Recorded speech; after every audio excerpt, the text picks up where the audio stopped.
It is just lovely to have you all online in our new normal in lockdown mode. This is obviously a first for us, so hopefully it will go well. I did have a practice run with some of my students yesterday, so hopefully everything is going to be smooth running.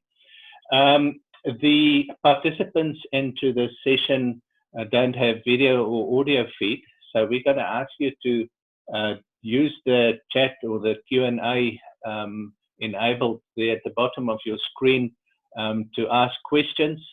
I'm not going to deal with the questions during presentation time. We're going to finish up all the presentation contents, and then we're going to open up a panel discussion. So I've got 4 or 5 panel members today that's assisting me during this session. So maybe somebody else would be better placed to answer specific questions. Also, just want to give my acknowledgement and thanks for everybody that helped making the model possible in the first instance. Central Otago was the primary sponsor of the development, and Andy Bartlett also actively participated in the development. Thank you for that, Andy.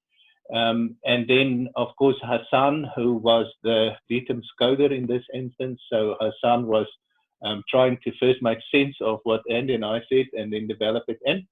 And then also I have to acknowledge the thousands of students that also helped in this through their research. It's not really thousands, it's maybe 6 or 10, I cannot really remember, that contributed in the development so far. So thank you to them also and acknowledge their input. So let's get straight into it then.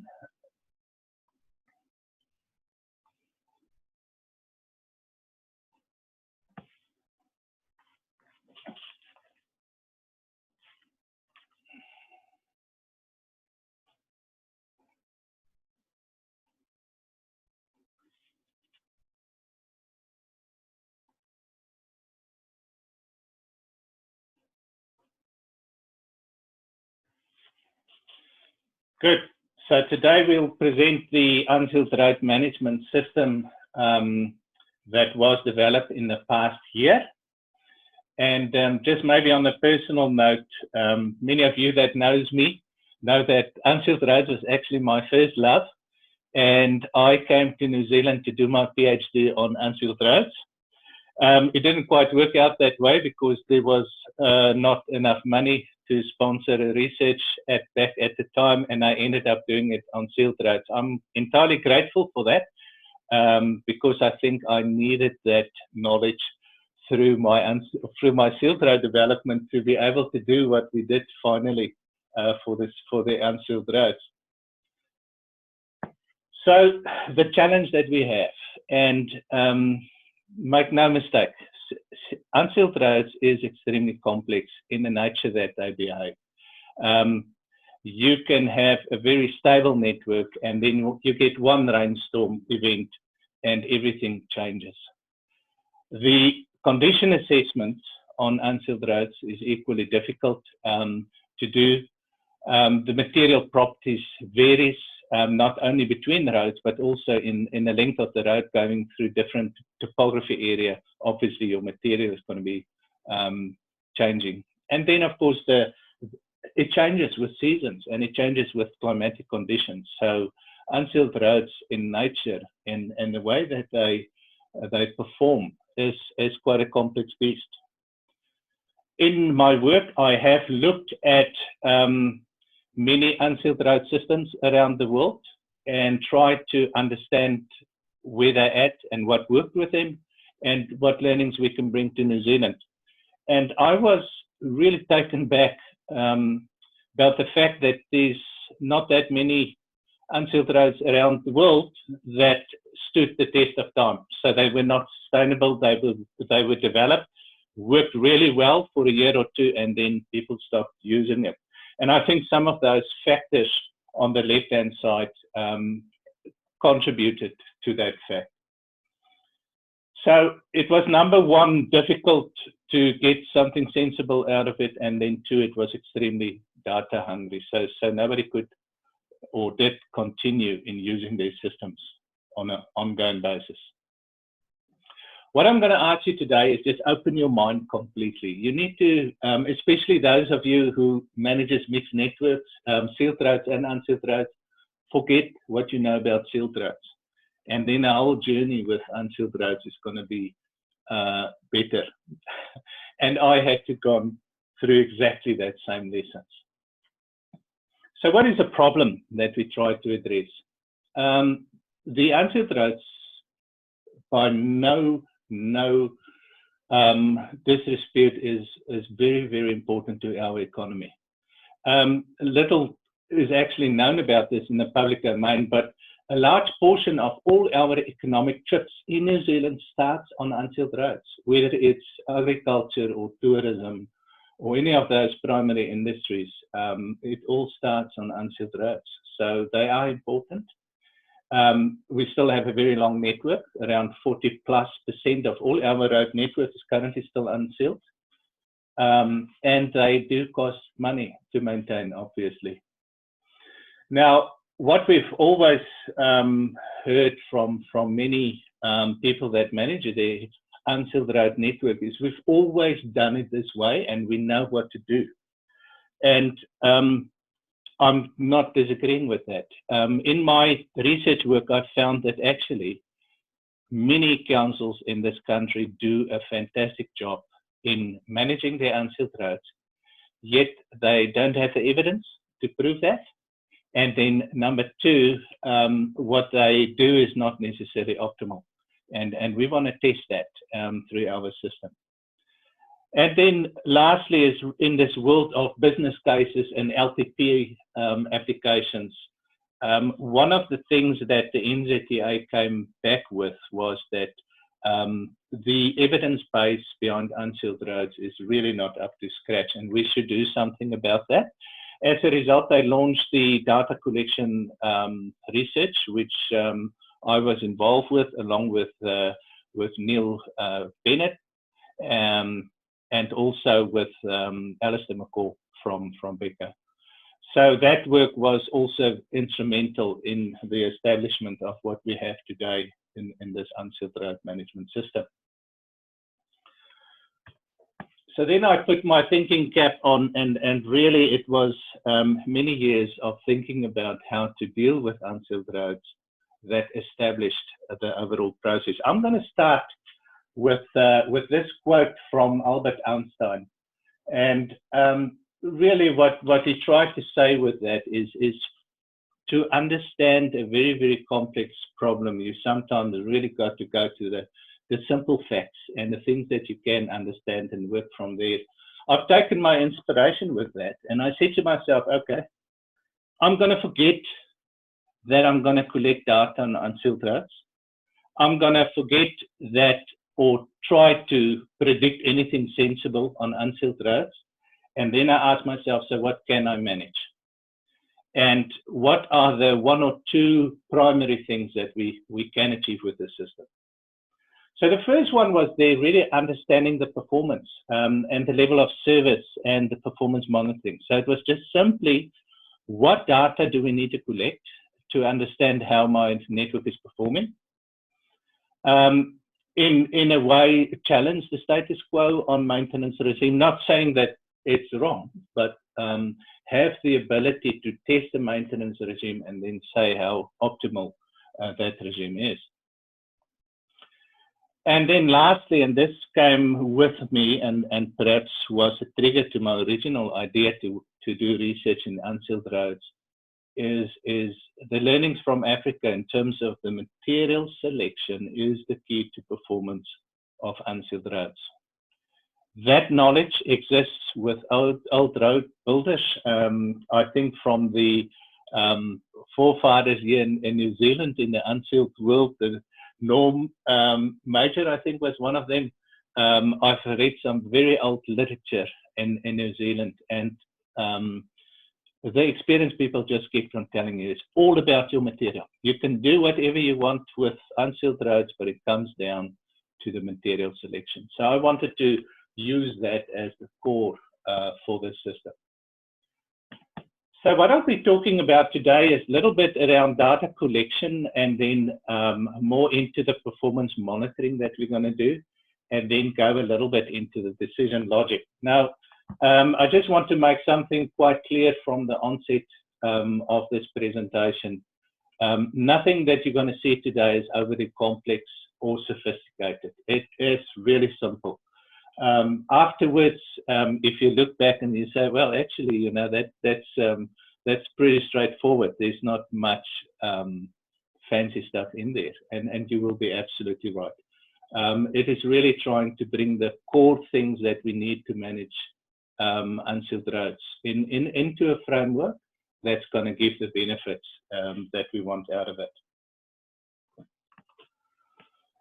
In the NZTA research project, we've looked at the data collection practices around the country, and listed there are the types of data that you guys collect: road roughness, windshield surveys, rough meters, traffic counts. There's even some graded GPS monitoring, some scanning data collection, historical expenditure material that's on the roads, and some also looked at customer feedback.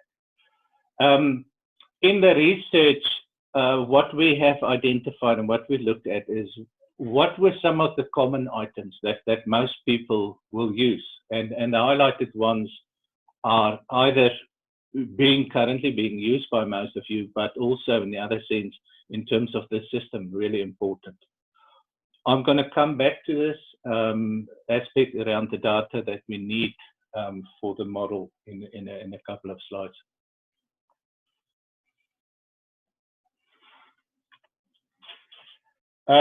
Then the first one, which was very interesting, going around the country with the workshops and understanding the data that people collect, I often had the question, what drives your decision making, what drives your maintenance, investment on your network? And this was a common feedback. We listened to our customers, and I was really impressed by that. I mean, that's what we tend to do, or should do, with infrastructure. It's not about the infrastructure and what we do with it, is the service that it delivers. So this was encouraging in one sense, that people did consider their customers. What was a bit disappointing though is very few people actually harnessed that data that come in with the customer feedback in terms of recording it, managing it, and then using it in a systematic way. So although people looked at that, not everybody used it so well. In our research, there were a few interesting things in particular. So this was about 4 years back. I had 2 students that work at Central Otago. One of the first things that came up was that people don't really complain about the average roughness. So you're going to have an unsealed roads, and it's rough by its nature, right? Is that how they perform? But when people do complain is when there's a rough bit that's within a road, and it's maybe around the corner or on a place where there's drainage problems, and that's far rougher than the rest. People will complain about that. They also complain about things that change. So if you change anything on your unsealed road network, you can even do more maintenance, and just that shift in maintenance is going to trigger some complaints. So keep that in mind too. The picture that I've got here on the right-hand side just proves the point. We've got 2 box plots here. We've got the roads without complaints on the left-hand side, and then the roads that triggered most of the complaints. And then what we've plotted the box plots again was the peak roughness.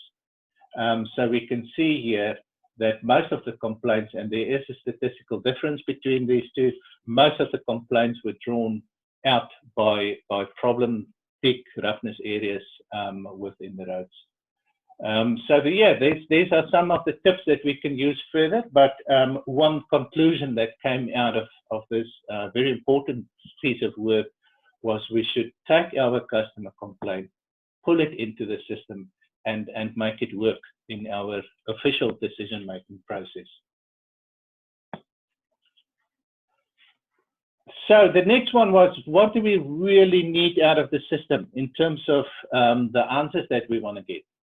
So the first one is in terms of the grading program, is that appropriate? And I think that most councils do grade according to what their customer or expect. So over time, there was a stable grading program established. I think the question that we have to ask ourselves, do we grade perhaps too much? And do we provide the right level of service, of course, for our different ONRC classes? So that's question number one. Question number two is the gravelling program appropriate? And I think this was, by and large, the one thing that in our research most councils complain about is say, we do re-gravelling for when it's needed, but we don't really know if it's too much. Do we invest too much or not? And again, in the funding application process, having the right sort of evidence to prove we're doing a good job is lacking.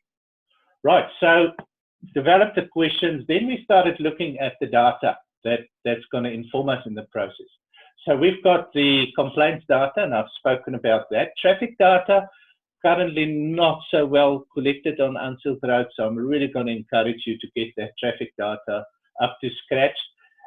Many councils do collect roughness, either through an official survey once a year with a roughometer, or maybe using the cell phone road technology. And I'll talk about that also a little bit more. Cost is something that I believe could be recorded better. I think that cost is available, so it should come into the system to help us with our planning. Safety inspections are done. Again, that information needs to come into the systems. We need to record any access issues, especially after climatic events. I think that's going to be very important. The big one is the data quality, the gravel quality, excuse me, and I'm going to talk a little bit more about that. Localized defects, also again, that one of course links very closely to the cost. So to record those localized effects is also going to help us making better planning. Just a note, and we're going to perhaps discuss this a little bit more in terms of what information do you need to start using the system. And I want to give you the good news, the absolute minimum. We're going to, if you find this to be useful and you would like to adopt it for your own council, we're going to walk the journey with you, but you can start immediately and we'll make sure that we get the right data. And it's going to become clearer in the following slides. So this slide demonstrates the system and how it works. On the left-hand side, we've got the monitoring framework. And this is, I guess, the first step of your evidence need that you base. So you haven't done any smart modeling or planning or anything further. All you're doing is recording the data and then reporting it straight in terms of how each road section on your network is performing. We look at the maintenance itself and the grading cost. We need some sort of condition monitoring or inspections. And by the way, this system does not require a full network visual survey of condition at all. In fact, those annual surveys would only be recommended to councils who's got performance-based contracts, and the contract is subject to some of the performance measures that you do need in the contract. I know Western Bay of Plenty has got a contract, and there's some visual defects that obviously you have to collect from a contractual perspective. For this system, you don't need that. In fact, the piece of information that we find to be more useful, because it's recent, is to bring back regular inspections of the supervisors that drive out on the road. If you slap a road droid cell phone on the vehicle, that person can collect the data while they're inspecting the road network. They do the inspection, look for localized defects and also safety hazards. That information being pumped back into the system on a regular basis is of much greater value than anything else. I have talked about the customer feedback and complaints, and obviously we need to code that and bring it back into the system, and you will understand a little bit later of where that becomes important. Safety and safety inspections, we do have that in the PMRT tool, but I have seen very little gravel road safety inspections coming back into the system. So again, I would encourage you to look at that one in particular. So that is performance monitoring. We monitor, and the system will grow in its value and the evidence base the more data that you collect over time. But yeah, so that's absolutely the starting point. Then there are two big questions and gates that we jump over, and we've already dealt with that. The first one talked about the grading frequency. So the question there is, I want to check if my grading frequency is sufficient or not, and does it trigger any of the performance issues? So when I do performance monitoring and something is going wrong, or there's something that popped up, that is going to raise a red flag, and that red flag is going to be noticed by our logic, and it will say, hey, there's something wrong with this grading cycle. So the first suggestion is, let's look at increasing the grading frequency and see if that helps. If that helps, you just keep on monitoring again. If it does not, it goes to the second hurdle. I'm going to talk a little bit more about establishing the appropriate grading cycle to start off with in the next slide. So for now, let's assume I've got a grading cycle that works on my entire network per ONRC, and the system will just test each individual road to see if it's tracking along well. If my grading cycle cannot fix a particular problem, when we've lost all the metal, grading is not going to help. So it then pushes you into the next hurdle, which then asks you to check the gravel need on that particular road section. And it uses the page green chart to then help with the next cycle of gravel that comes in to do the appropriate selection of gravel source. That is again something that I will take you through in detail, because as I said before, that's the heartbeat of the system, and most of our intelligence is built into this process. In some cases, for whatever reason, topography, too much traffic, whatever the case may be, even graveling is not going to help. And then we're going to look into our alternative surfacing options. Now, the alternative surfacing options is not a part of this particular analysis mode, but what we do get out of it as a minimum would be the life cycle cost evidence that is going to help you in substantiating or warranting the upgrade to a sealed road. So yeah, that is how the system focus. What I'm going to do in the following slide is I'm going to go into a little bit more detail with each one of those three stages. Starting off with the performance monitoring. This monitoring process came out of that official NZTA research project. It is consistent with the ONRC reporting framework, but we've also fed back to REACH that there are some elements in the existing ONRC reporting framework that could be enhanced specifically for Unsealed Roads. So we've given that feedback. So hopefully there's going to be a one-to-one match between the system needs and also the ONRC reporting going forward. I don't have to go into too much detail, but obviously we've got the area that talks about safety. What we're interested in is recording the crash rates, the geometry of our roads, and then also the hazards that come through from the regular inspection. We want to look at the sustainability and access. So one of the items that we've monitored is just the maintenance and the cost investment that we do. Resilience, we need to record all the vulnerability areas for things like flooding, but then also whenever there's an event, also the closure that took place. We want to provide this acceptable journey experience, so we want to make sure it's comfortable. So we will report on the ride quality. Reliability in the journey is very closely linked, of course, with the resilience. And then the other big one is the complaints. And this gives us much of the evidence, in particular for the investment application. We also want to minimize the social impacts and environmental impacts. Now, there's two items here. That's as dust emission, and then also to minimize gravel use. The one thing that the system is, I hopefully will convince you, successfully address is with this minimization of the gravel use itself. In terms of dust, at the time of the research project, we didn't have the solution yet. But we've made some progress since with the Master's Research Project. Those of you who've been at the Low Volume Road Conference saw Mark Allen presenting the use of cell phones and then some algorithms built on top of that to do a qualitative assessment of dust emissions. So as a first cut, it will at least filter out your network and identify the problem roads when it comes to dust emissions.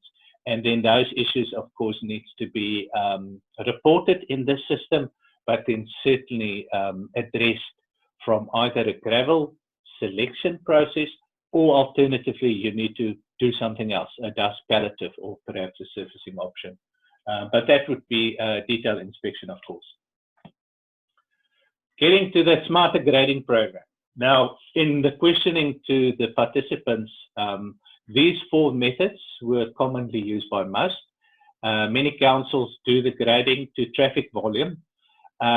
Most councils say they take account of a complaint system, and then others just say they've got a cyclic. So graders just going from one area to the next, and they grade as fast as they can. Or it could be outcome-based, which often is in the hands of a contractor to achieve a certain level of service. We want to challenge this. And in our system and working with Central Otago, I think there was perhaps a way to do this. And it's going to take, regardless of your philosophy, I think it's a sensible process to use. So let's start looking at how we can do this. So what Central Otago did, and I think Julie Meir did a presentation on this some time ago, was to look at the typical grading program for each one of these classifications that they have. You will note here that we've got the two classes from the ONRC, access road and access low volume road. And as many of you will testify, we need sometimes a little bit more of a breakdown on our entire unsealed road system to actually have a user, a practical classification across the network. So in the first instance, what Julie and her colleagues did, they looked at the typical grading cycle for each one of those classes. Then they dug in their heels and they say, right, we're going to cut that. We're going to only do 80% or 70 to 80% of what we used to do. So they've trimmed everything right down. And then they said, but what we will do is where there's obviously something going wrong with the lower grading frequency or where the public started to complain too much, we will start increasing and notching up those isolated roads. So the one thing that they stopped doing was a cyclic grading cycle where a grader will go into a ward or a zone and grade all the roads. That stopped. So there was a completely reprogramming where the roads were graded according to their classification. And there's different ways logistically how you can do it.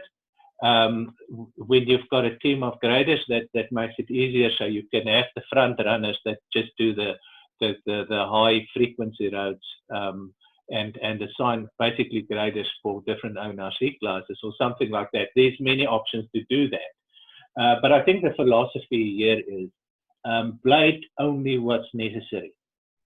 The problem with a cyclic grading process is twofold. Number one, on the roads that you grade that didn't need a grade, you're actually destroying the integrity of that layer each time you grade. I mean, we know that is what happens. So you encourage the loss of the material with each grade that you do, and it sometimes destroy a good crust. And actually, with those customer complaints, one of the interesting things is that we got complaints straight off the blades quite frequently, you know. So yeah, so that's a process, and we encourage that. And then, of course, where it's needed for it to do a bit more, the system will adjust to that. The next one was in terms of, okay, one thing that you do need to do is you need to forecast your roughness progression. And this is where really my area of expertise lie, and I said, no, I'm not going to try and do this in detail. And the picture on the left-hand side illustrates this problem. So we typically have with roughness progression on unsealed roads this sawtooth, and then to put a model through that is very complex. And believe me, they've done it. For HDM models, you actually do get this sawtooth. But for that sawtooth to precisely replicate what you've got on your unsealed road network is like in hitting a needle eye on 100 yards out with a bow and arrow with no scope in it. It's really difficult, and I basically said this cannot be done. I can be corrected. There may be one day we would be able to do it.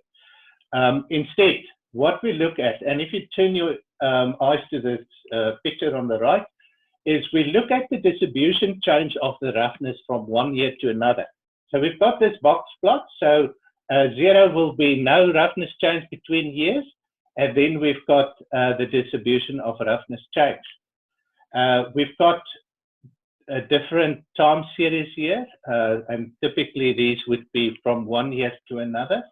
And we are looking at one grading frequency class. So it's typically an ONRC class. So the interesting thing that we see here is this blue. This is a central Otago picture. This blue was in that time when the grading frequency was lowered across all the different classes, and we see there was a net increase in roughness in that particular year. But from that point onwards, there's a stable trend. So if we look at our box and whisker again, the median is that solid line showing that the median is 0, and we see we've got a fairly good equal distribution about the roads that got rougher on that side and the roads that got smoother on this side for an incremental year step. So what does that mean? I've bladed sufficiently on my network to replace the roughness that happens in that same year. So for those two last points, it basically signals to me that we're doing sufficient roughness progression. So if you translate that into a Markov model, I'm not going to deal with Markov model into too much detail in this presentation. I think that's a subject for a different training session. But basically, the Markov model is capable of forecasting the shifts in the condition from one year to another. So if you look at this particular slide, we've got a probability here of very good to very poor in this red area. And what the Markov model will do, it forecasts me how that picture will change from one year to another. Okay, now going back to the previous slide. If I know that I'm achieving a stable blading or grading program, then to develop a Markov model is pretty straightforward and easy. And as you can see here, this model was able to predict exactly what happened on that network. So my Markov model works. When I then throw a different blading cycle at it, and in this case, I've reduced the grading quite significantly, what happens? Well, we see it's going to get, there's a whole lot of the road network that's going to get much rougher. And that's exactly what we want out of the system. So you basically built a model for your network and the performance on your network. And then it's able to test any scenarios up or down. pretty straightforward. I don't think that is too complicated. The actual prediction of roughness on an individual road will be in percentages also, but obviously we don't expect that to be precisely predicting a roughness value in IRI. The next one, and perhaps if you take home one message today, that message needs to be choosing the right material. This picture that I termed the page green chart, because full page green in South Africa used this as the starting point of his PhD to develop pavement deterioration models or unsealed road deterioration models. We've taken this concept and built a whole system around it because it works so well. Now, since his PhD, there were many countries that actually took on this page green chart and make it part of their material selection and material blending process. It's used in South Africa. It's officially written up in the Austroads Unsealed Road guidelines as a guide towards choosing the right material. And there are a number, a handful, 10 plus councils in New Zealand using this precise methodology for the material selection. Just going through it in quickly, we've got the shrinkage product on the vertical axis, and that's basically giving us an indication of the clay content in my mix, and then the grading coefficient on the horizontal axis. When you take samples from your test pit, yes, not from your road, you only need to sample your test pits on your network, and you plot the material from the simple test in the lab of gradient frequency versus the plasticity index. You then know how good that material is for unsealed roads. Now, there's two things here. Number one is helping us to get the right material, but number two, if my metal plot in that A zone, it's going to tell me exactly what's going to be wrong with that road. It's going to be erodible, so it's going to have washouts all the time. So I don't need visual inspections to go and tell me that road washes out. By knowing the material property, I already know how that material is going to perform. So that's half of the question already done just there. What this chart then also does is where we need good material, we can just make sure that we get the appropriate material for that specific location. I published a paper on this about 3 years ago in the TRB, the Transport Research Board meeting in Washington, D.C., and it was actually well received. So New Zealand was the first country of taking this concept and building it into a decision framework for asset management, and I think it's just ideal for that. Full page green had a bit of a laugh, and he actually used a few expletives. He said, you took chapter 1 of my thesis and you built that into the system and ignored all the rest. And I said, well, that's a usable bit. Anyway, right. Determining the gravel need on the existing networks. I've got a table here on the left-hand side, and I'm not going to go through it in too much detail. We're basically just interested in the main headings of the items that we monitor. So we look at the strategic importance of the road. We look at the conditions from inspections and also from the roughness surveys. Access and safety through the topography. Additional grading. So when there's red flags coming up the whole time, grade more, grade more, grade more. There's a flag that goes up in this process that says, well, maybe you should use different material. We've got our complaints or continuous routine maintenance needs, and then the material quality from the page green chart. So basically what you will do is you will then take a road, look at the performance outcomes in the system, and then give this particular road a score for each one of these items that ultimately is used to determine your gravel need index. Pretty straightforward, simple process. There's really nothing to it. There are some flexibility built in for the weighting, and that's something that you can choose for yourself. You know your network, you know your customers, you know the important drivers on your network. So you can adjust this weighting. And of course, switching something to a 0 will mean you switch off that factor. Just make sure that all your weightings add up to 100. As simple as that. So getting now to the whole process around regraveling and how we minimize our gravel use. The data, first of all, that we need, all the inputs, would be the maintenance cost, our material properties from the gravel pits, and as that base green chart show, gravel grading curve and then plasticity. We need to know our pits and also the road location. So we need to have the geospatial information of both the pits and the road location, traffic, and then climate and seasonal data. The whole aim behind this optimization is really to do a trade-off between using weaker material that's, well, most likely going to be costing less because it's quite close, and then accepted poorer performance, versus having good material and could cost more, need to cart it further, but it's going to give you enhanced performance. So it's a whole balancing act between those two. In the next slides, I'm going to go through that, and I'm probably going to go very quickly, and I apologize for that, but don't worry about keeping up the last slide. It's going to bring it all together. So the first step is to do sampling across all your borrow pits and then plot it on the page green chart. Now, we've taken in a research that my year 4 students did, the page green chart, and we've broken it into smaller groupings. Not that the original grouping was wrong, it is just that we found it's a little bit too coarse for the detail that we needed behind it, and that's going to become clear soon.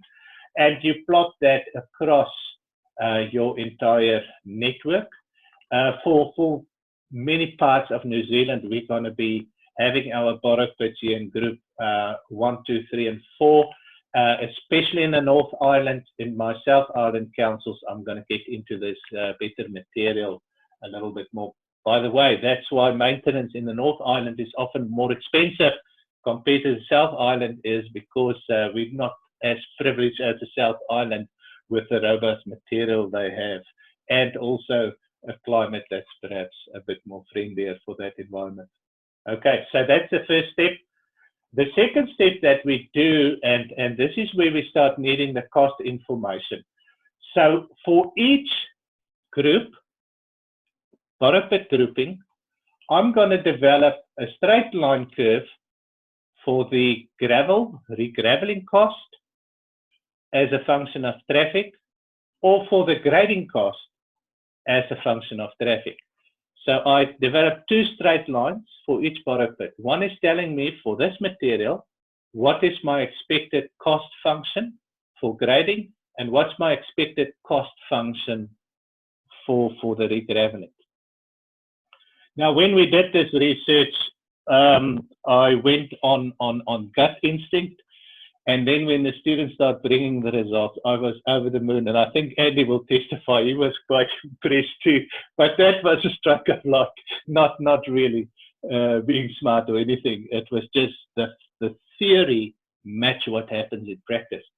And what you have here is a regraveling. So for obvious reasons, we expected a good fit with the grading cycle. That makes sense. We grade more on higher volume roads.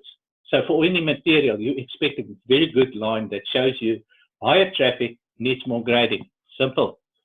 The regraveling wasn't that obvious, and actually this picture shows you how good this concept worked, and we had a very good correlation on the grading also. So again, nothing smart, it's just the theory and the practice just fit together very nicely. Brilliant outcome. Now you've got all the ingredients to do optimization, and we do it as following. So the first thing we need to do on our network is we need to geospatially locate every road section. We then also need to geospatially locate all our source positions, the pit sources around. And then we run an algorithm that's not taking a huge amount of work, but we determine the shortest route distance from each road length, 1 kilometer road length, to the borrow pits that sits around that road. For each borrow pit, we already know what the long-term cost is because it comes out of the curves that I've just discussed before, the straight line curves that tells us this borrow pit for a given traffic will need so much blading, and for that same material, you're looking at a grading, a re-graveling sequence or cost into the future of X. What we then calculate is the direct cost. What does it cost me to buy material from pit 2, and then the second cost is how much does it cost me to cart the material from borrow pit 2 to the road section.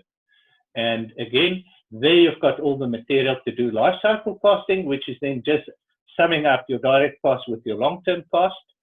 And we can plot every pit in the system, and then the optimal point is obviously on the material source for a particular road that's the cheapest to do. Right, so that's all the theory. I hope that that was quite clear. Let's look at some of the results. First of all, we manage gravel roads from an operational perspective. There's no other way to do it. And as you can see from the system, the long-term forecasting and program development on sealed roads cannot be done for unsealed roads. So we predominantly try to make the system very responsive, and as the data comes in, it helps you adjusting whatever you do on that unsealed road network. We use every data item then as an outcome to give us the grading frequency, associated cost. It will report on my condition data. It will record and show daylight my customer complaints and where my problems are. And then obviously it will help us with our safety management and reporting. In essence, this is what the system tries to do. And by recording all that information, now suddenly we start getting that evidence that is needed in our business case. Then some of the fancy outputs, and I have to acknowledge both Hassan and Andy in producing these outputs. So the graph, first of all, we can have a look and get the gravel and grading costs and quantities across the network, and you can dice and slice it as much as you want. If you want reporting per ONRC, per zone, per ward, it's quite easy to do, straightforward. We get the gravel use per pit group, so our management per source is now going to become quite more an active process.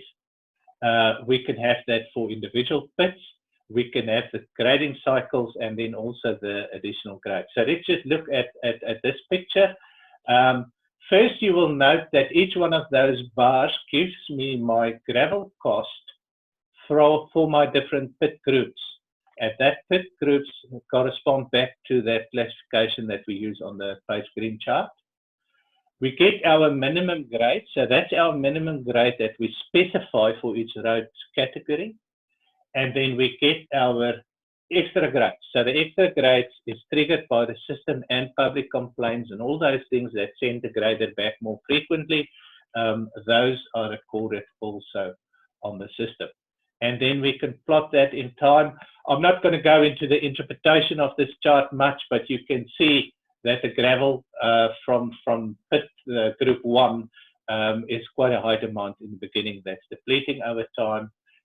We see our minimum grading is changing over time as the system is learning, but I'll leave that for now. On the right-hand side, we get our quantities of gravel, and again, for the particular gravel pit groups, and we see this huge demand in this gravel pit group 1. So we can now start planning our resources much more efficiently with this information available, and simply we did not have this information before. We can even start looking at, okay, I don't get quite the right material, so I must start doing blending of taking different pit groups and blending them together to give me a more ideal material. We then can also go and get all the detailed summary of the programs and the quantities. Again, here I've plotted, and this time the exact groupings, or the exact borrow pit, sorry.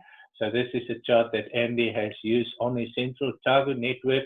So he knows the quantities that need to come out of each borrow pit. You can bring in your sustainability questions here too, because you can say, okay, this pit is not going to last long. I need to find an alternative for this pit, or maybe looking in another material grouping for more pits. So your whole pit management becomes far more effective by having these outputs. We also have our grading frequency that is determined on each road class, and this brings in those extra grades that we need. So we can now look at our grading per road class. Now, these are not real numbers. For obvious reasons, I had to change the numbers for this presentation. So those numbers are just arbitrary. But anyway, you get the idea of how we can measure this. So we get full visibility on our quantities, and also our programming and planning becomes far more effective. This opens up a whole new world we haven't touched yet, but the next step to this would be logistic optimization. And I'm looking at my contractors in the audience, guys. This is something that we perhaps can work on together. I know, for example, New Zealand Post has done logistic optimization when they restructured the level of service across the country to determine how many posties they need and what's the level of service they give to all the customers. So if you're in a rural area, you might get mail only once or 3 times a week. So we can do this now with this information available. Forecasted conditions, so the typical things that you would look at, first of all, the roughness changes over time. We then have our wearing course, layer age, that has different outcomes for different investment scenarios. So we can do the normal trade-off analysis with different investment scenarios and show what the consequences is. Fantastic evidence base for a funding application. And then the bottom graph here just shows the change in gravel net index. So these two are obviously closely related. It's just looking at the same issue from different lenses. And again, for the different investment scenarios, it gives you a different grading demand across your network. So the benefits, in summary, at operational level, it will tell you how your network is performing. And because we have to manage it in an operational sense, all those red flags coming up in your performance monitoring process is going to inform your maintenance crew on where to focus on. It helps us optimizing our grading program to a whole range of factors that actually determine what that best grading program should be. Then at a strategic and asset management level and asset management planning process, it helps us with the trade-off analysis to minimize the material use on our network and also the grading cost. And this is, I am very excited to start looking at the actual numbers of what this return on investment would be. It provides the evidence for the cost and what that cost actually achieves. So you can now tell your funder and your council, I need this much money, and this is what you're going to get. And if you give me this amount, this is what you're going to get. So it just links that level of service with your investment. And then it will obviously provide that medium-term investment needs. With the fast changing nature of unsealed roads, your typical life cycle on unsealed roads is between 6 to 10 years. So we can quickly establish an ongoing pattern of what's needed on my unsealed roads. Just again, acknowledging all the parties that participated in this development. I've mentioned Andy, Hassan, all the students that worked for me on this. Lots of fun with students going down to the Otago area. And then my mentors in the past, Phil Page Green being one of them, and then currently in this country, people that kept on encouraging me and challenging me with the things that we have to do for the sector. Thank you. So that is my presentation. What we're going to do now is we're going to open up a panel discussion. So I've got my panel members, and we can direct questions to them. I just have to apologize to Elke. Elke was supposed to be a panel member too. Elke, just for your notice, I can add you to the panel discussion when there's a question that we want to. So all the difficult questions obviously go to Elke. She's the technical manager of IDS, so she can stand on with those. Okay, so I encourage you to use the Q&A section. I see there's quite a bit of comments there, or the chat, and then just drop us a few questions or comments. But maybe to get the ball rolling, I'm going to ask one of your peers, Andy Bartlett. He was very close in the development, but I'm going to ask Andy to maybe start and just in brief tell us your experience in actually starting to use the model and some of the new information that came into council. So Andy, if you don't mind, please. Yeah, absolutely. Good morning, and thanks so much, teams. So I guess I've broken it down to three things that we got out of the model, literally almost out of the box, if you like. First thing is the data insights that you get immediately. Just having a model that is your unsealed roads with the things that you want to understand, what you do with your grading programs, what you do with your metaling cycles, your pavement ages, just going to one place for that data was huge for us. How easily the model immediately picked out the outliers. We've all got them. We've all got the roads we know that you wish that you could just actually carefully redraw the district boundary and get rid of it, and palm it off to Waitaki or any other friend who's around. And it's you know, and the model flags these beautifully. These were showing up straight away, gives you confidence, and just how quickly the model. A very, you know, parts of the model are very theoretical. How quickly the model has become a medium-term regraveling program and a grading cycle program. It actually means something. It has spat out the end of it, forward works. Now, that's to go out and validate in the field. The model's new, but that we could get that information straight out of the first run, again, is massive for us.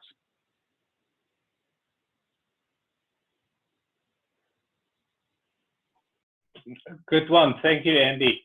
I hope we're going to get more questions from the panel, or from the participants. I did have a question on the sawtooth chart that I've shown. That particular one was an illustration of the deterioration of roughness over time. So you get an increase, you then grade, and it comes down, and then it increases again. So traditionally, that is my roughness progression on unsealed roads. Your gravel quantity, or your gravel need has got a similar format.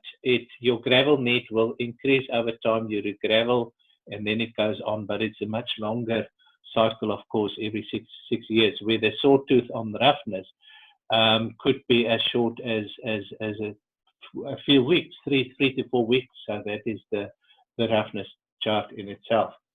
The next question that I have, and is something that I haven't spoken about, and it's a very important factor on unsealed roads. What about the drainage? And I feel ashamed that I didn't include that to my presentation. Thanks for that question. Drainage, it's on unsealed roads as if not more important than with sealed roads. when we developed this system, we have recognized that fact from two perspectives. With drainage, you've got to build your unsealed roads right in the first place. You don't have a choice. You've got to do this, or it won't last the first rainstorm if you don't do that.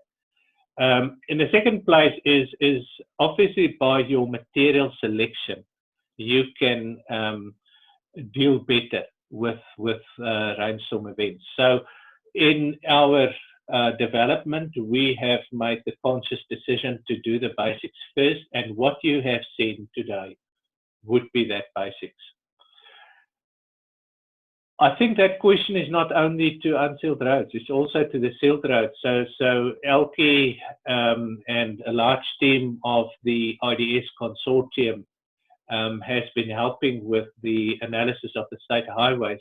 And we have included originally drainage as perhaps something that we want to bring into the modeling process, and we failed because the problem we have goes way back to the type of data we collect, how we spatially locate our drainage and all of that. And I think what is going to be good for this country is if we can get the funders and the powers to launch a research project and the tools and technologies to help with the management of drainage. I think it's the drainage, although very closely linked to the performance of both sealed roads and unsealed roads, is an asset group that needs to be managed and modeled and maintained in its own right. There are the best practices around how you grade an unsealed road. I know Ross Vincent has done some writing on the crossfall with unsealed roads, extremely important. So the drainage and best practice is very important from that perspective. If you look at the NZTA research project some years back that look at the management of unsealed roads, I did that one with George Kumara from the ARRB back then, and you will see how prominent the practices are around providing sufficient draining. So awesome, thank you very much. That was a very important question, and also quite embarrassing that I haven't addressed that in my presentation. Okay, now the next question there, how long did it take to get the minimum level of data to do the initial run? So I don't know, Andy or Hassan, perhaps if one of you can grab that question, maybe Andy to start off with, and then Hassan, if you can just give the typical process when people start using the model, what sort of data items comes first, and how they take that process. Starting off with Andy. Yeah, so if we so on CODC's network, the real journey of it, I suppose, once we actually spec'd it up, we pushed existing RAM data out. Let's say that was about a year ago, wasn't it? We pushed the existing RAM data out, we cleaned it, and it wasn't too bad, but we cleaned it. We had the spatial analysis run and in our hands by late winter, so that had taken us 3 to 4 months. And by September, October, we had basically pulled through, so that's 6 months, we had then pulled through all of our complaints, our network performance, basically our contracting, all of our work events were then pulled through. And this was all whilst designing the system as well. And probably then another 3 months, 2 to 3 months, we actually had that data turning into the results that have become the Unsealed Roads model. So I think that would condense down to three months genuine collection and cleaning, and 3 months to the point where it was giving you genuine insight on your networks. Do you think, is that a reasonable claim?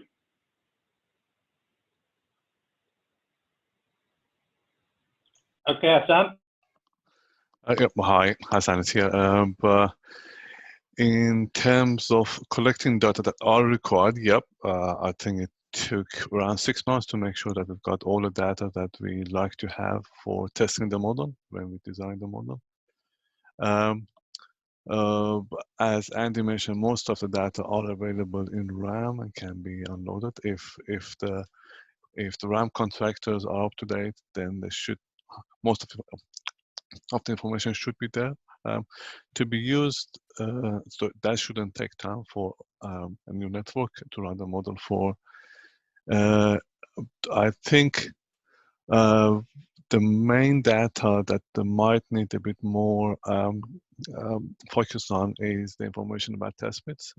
How are you going to group your test bit into different page grouping groups, and that may need some time to go through lab testing and then work out those. The rest shouldn't take much time. Thank you, Hassan. I think the message there is, you know, you can start already with the data that you have, and then start focusing on the more crucial bits. I would say a good traffic estimate. You don't even have to have full counts already, but a good traffic estimate, and then having material tests done by every source bit that you have. You're ready to roll. So yeah, so we can start quickly. There's a few interesting questions. I think what I'm going to do is just prioritize the ones that particularly refer to the system, and then I saw there's also a few practical maintenance, Unsealed Road maintenance questions. So we will deal with those as a second priority. The first one that I want to talk is the one around the cost for grades, and in particular in contracts that's got a lump sum and no visibility in terms of the exact costs for items. I think what would be a good idea is put the cost element, the dollar sign aside. If you can capture the number of blades per road, that's a minimum you need. So I believe that information the contractors will be able to provide to you, because obviously they record it for their own purposes. You can then just use an arbitrary unit cost for each grade, and the system will work on that. So you don't need the actual cost, and obviously with different contractors that could be a little bit of a difficult procurement problem. So, but what I would say is then just record the maintenance effort and then apply a standardized unit cost to each one of those maintenance efforts. So that's pretty easy and quick to perform. The next question from my friend Vaughan, excellent question, Vaughan, is the trade-off between the size of the typical network and the savings that can be achieved by changing the grading cycle, and is this really worthwhile? So Andy, this actually goes back prior to the system being used on your network, when you reduce the grading cycle, and what savings you actually achieved through that. But yeah, I just want to maybe before Andy start make a comment that it's not. The intent of the system is not to drive down your grading cycles, because you may already be at optimum. I don't know. And you don't have the evidence to prove otherwise anyway. So I think what the system then do is to test your assumptions. And if you've got a good grading cycle, obviously then you've got the evidence to show that to your funder and application process.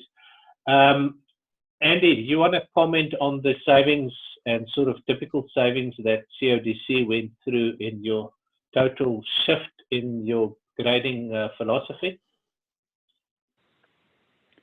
Yeah, I think so, because I mean, it's an interesting one, is it's because it's not. So CADC hasn't. What we haven't got is exactly what Tim's explained. So we haven't exactly cut a budget line. In fact, I think the budget line we actually were able to increase in the last AMP and that was starting to show, that was knowing what quantity of grading, so linear kilometre we knew what quantity of grading was starting to show up as being necessary. This is where it's going to get interesting with the logistics. So we can price that out. We can price that. Our model allows us, and this kind of comes back to Kushala's question as well. Our model allows us to give 3 grader operational areas effectively have a unit cost of per linear kilometre of grading, and that takes into all the nuances of a particular grading area.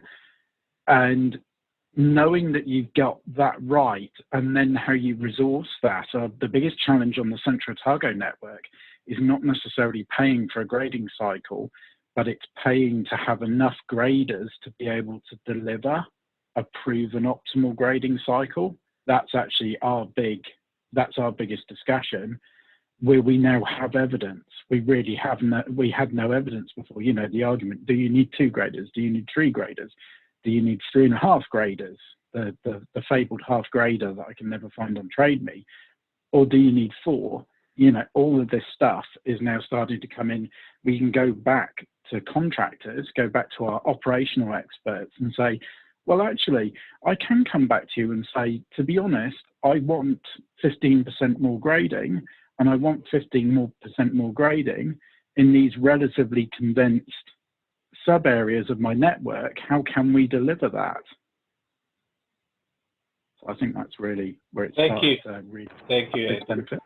No, that's perfectly fine. Thank you for that, Andy. I think the latest NZTA research project on the data collection has documented that CODC case study that came out of Julie's presentation, and the actual numbers are really, they are reported there. But it's not only what did I save in grading. Remember that if you grade a road that doesn't need grading, you're doing it damage. So you waste 2 pieces of opportunity and cost savings. A is you didn't need to grade it in the first place, and secondly, now you're destroying what's there also, which is going to bring you back earlier with the regraveling. So it is quite a thing to think about and to challenge the status quo. Just a quick one on the page green chart. Did the South African theory and research match New Zealand experience? To be honest with you, we didn't even question that because it's a concept. It's not, that chart is not an absolute. What that chart is about is okay, in the vicinity of those zones, you know what the performance is going to be.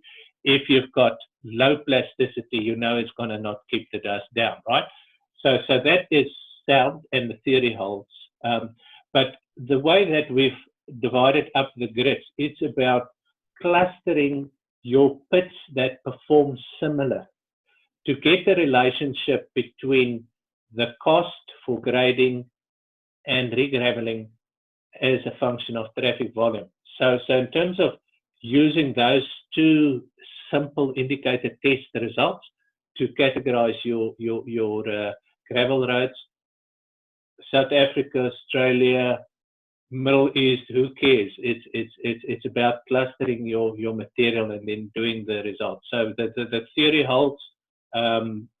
There has been some refinement by Pace Green himself, so his grids on the chart has shifted slightly.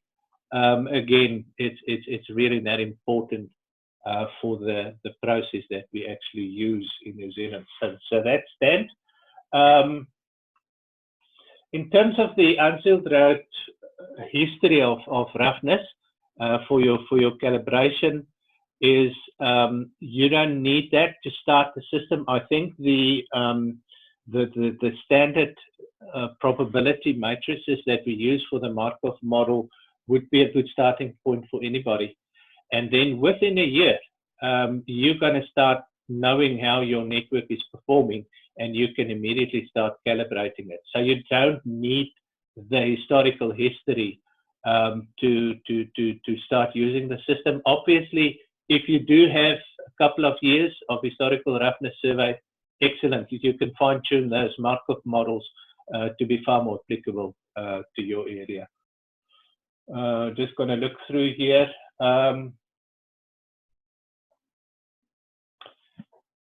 Can the system be used? There's two questions here. Can the system be used to determine the number of grades that is required to achieve a certain level of service? So yes, so we will talk through that. And then also one from Gordon is, why don't you use the gravel loss models as input to determine the graveling and the grading? So that last one, Gordon, that's traditionally how many of the unsealed road systems around the world try to do it. And in my research work with the New Zealand customers, and if you take your memory back to that grid that tells you about the regraveling need, it's not just the roughness and gravel loss models that tells you how much regraveling you should do. To get the gravel loss models perfectly developed is a challenge in itself. But that's only one of the things that will determine when you need regraveling to be done. So with this system, philosophically, we said we're not going to go down that avenue. We're going to go and really incorporate all these complex inputs into a decision to regravel or to grade more frequently or less frequently. And as you then do the monitoring and progress in time, this system that you start using is becoming far more intelligent. So it's going to be for your specific network the best answer that you can get and the best evidence of why you do things. So we've gone away from a traditional, very theory-based process to a far more customer feedback and fundamental material understanding to get the system to give us the answers that we need. I hope that answers your question. You're also welcome to raise your hand if you don't agree with me, and we'll give you the floor to maybe put forward your case. Let me see how we do for the questioning.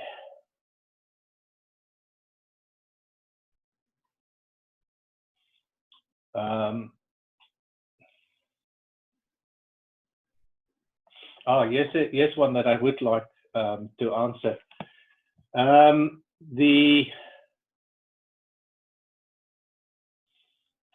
whole issue around the grading types that we use, and also the number of passes and whether you should do the rolling and all those sort of questions. Now, Hassan, you need to remind me in our decision process whether we distinguish between a normal cyclic grade and the shape correction grades, and how we incorporated that thinking into the system. I cannot remember. So Hassan, would you mind perhaps dealing to that question, and then we can go back to the practical side of things in terms of what is good practice? At the moment we only have one type of grade, which is the normal grading, and we can only define the number of cycles or go for additional grading based on the number of complaint or the changes in roughness over time. Andy, do you want to perhaps add your wealth of knowledge on this question, the whole routine blade versus shape correction, and how you're going to use perhaps the system's information to make some of those calls?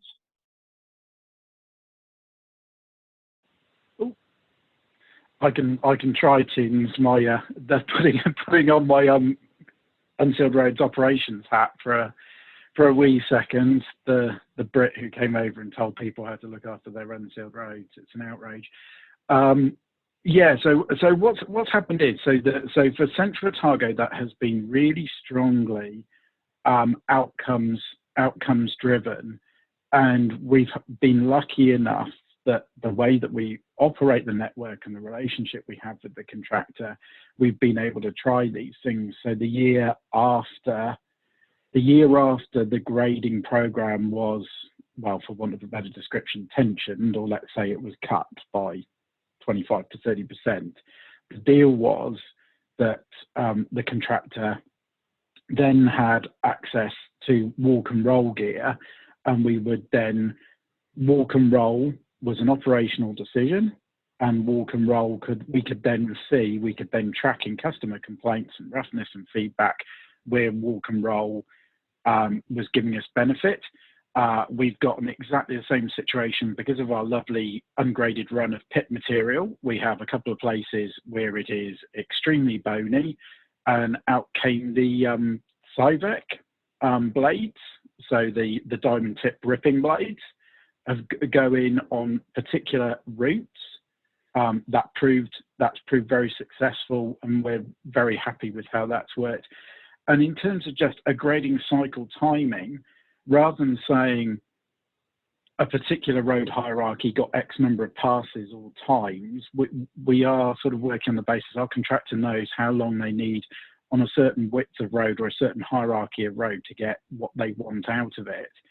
And we did do an exercise where we counted up intersections, and we allowed extra time in for grading around intersections to give that period of time in. And again, what you're doing is testing it against performance measures and outcomes. If your complaints have dropped on those roads, and they were known roads, then as long as it is affordable, it is a measure that's providing good value for our network management. Is that okay? Is that reasonable? Thank you. Thank you very much, Andy. Appreciate that. I'm going to just do a question to some of the other panel members.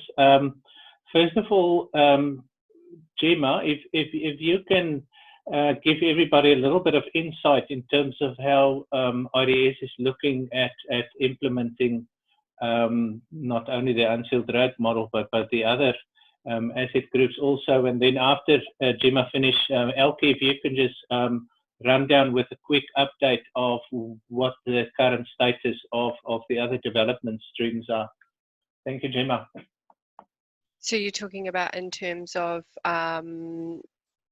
training and rolling this out to the network? not the details, but I think sort of what our plan is, how to strategize our support in all the new developments. What are some of the aspects we are looking at and so forth? I guess just generally overall, in terms of IDS, what we've learned over the last little while of all this craziness is that online is sort of the future. So things like this, webinars and the like. So we're looking at developing some sort of modular training type thing where we will have, you can sign up for an Unsealed Roads training and you'll come in and Hassan will talk you through the bits and pieces and that sort of thing, rather than trying to get everyone into Auckland, which can be difficult and expensive, and obviously in this sort of climate it's not even possible. But even before the lockdown we were struggling, I think, to we had at the peak of this meeting 40 people jump in, and we'd never have that many people come into a gathering in Auckland. So yes, looking forward to using technology a bit in a bit of a smarter way, and I guess that our hopeful future goal is to rather than have manuals as such, have all our information in more of a bit of a wiki type style, so that it all links together with the training modules and the guidelines and all that.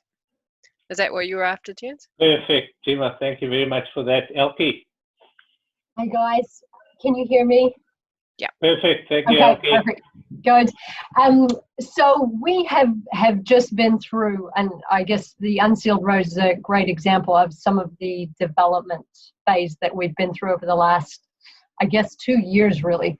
And as a result, we have been relatively slack in the softer side of the business of keeping everyone informed, keeping our documentation up to speed, keeping our training going. So from here forward, we're embarking into, I guess, a phase of catching up and getting our communication up to speed. As Jem has introduced, we've got some cool ideas for how we're going to be able to start rolling out some of these new developments. So we now have a suite of performance modeling templates. So the Unsealed Roads is new to the toolkit. We've got our Sealed Roads template, and as Theuns mentioned, we've been through quite a significant development process with the New Zealand Transport Agency, and have quite a few new enhancements to that model, which we're just finalizing, simplifying, and getting properly documented before we release it back out to industry in a new and shiny format. We have our water model, which has now been rolled out across a number of clients and refined. We have a little bit more work to do around the documentation and presentation of that setup, but that's now also available, and a footpaths model waiting in the wings. So we've been through quite a rapid phase of development, and now we're just finalizing, I guess, the information to support the technical development so that we can roll them out in a concise manner and understandable, easy to use, and easy to connect with fashion. So that's really the drive for the next probably 12 to 18 months from the technical space, is communicating and keeping in touch with you and rolling out some neat improvements. Perfect, thank you. Elke, just to also answer another question that I got. As an IDS member, whether you're a contractor, a consultant, or a council, this already belongs to you. You pay for this development through your membership fees. We do get opportunities where a particular entity supports specific development, like this Unsealed Road was supported through Series C. But it now belongs to you, and you can use it straight away. With your membership fee, we will give you at least 4 hours of supporting time to get you going. If you need a little bit more, it becomes a matter of negotiating just the level of support that you need and the compensation for that. But it's not something you have to buy. You have it already. It's a matter of making the decision to, I'm going to do this, and we would be glad to walk that journey with you. In the meanwhile, we're rapidly upskilling a number of our contractors and consultants to support council through this process. I am conscious of the time. We're going to bring this proceedings to a closing. Heidi from Purple Sherbet, thank you so much for your support in making this webinar happening. There's a few unanswered questions, but in saving this recording that we've done, I also have got the questions, so I'll make sure that you get the answers at a later stage. Heidi will send through a questionnaire after this webinar. Please complete it. Tell us what we can do different and what we can do better to make these sessions worthwhile. I think today is the first one in a number of series. We would like to introduce our other product lines to you also at a later point in time. So please complete the questionnaire and send it back to us, and certainly we will pay attention to that.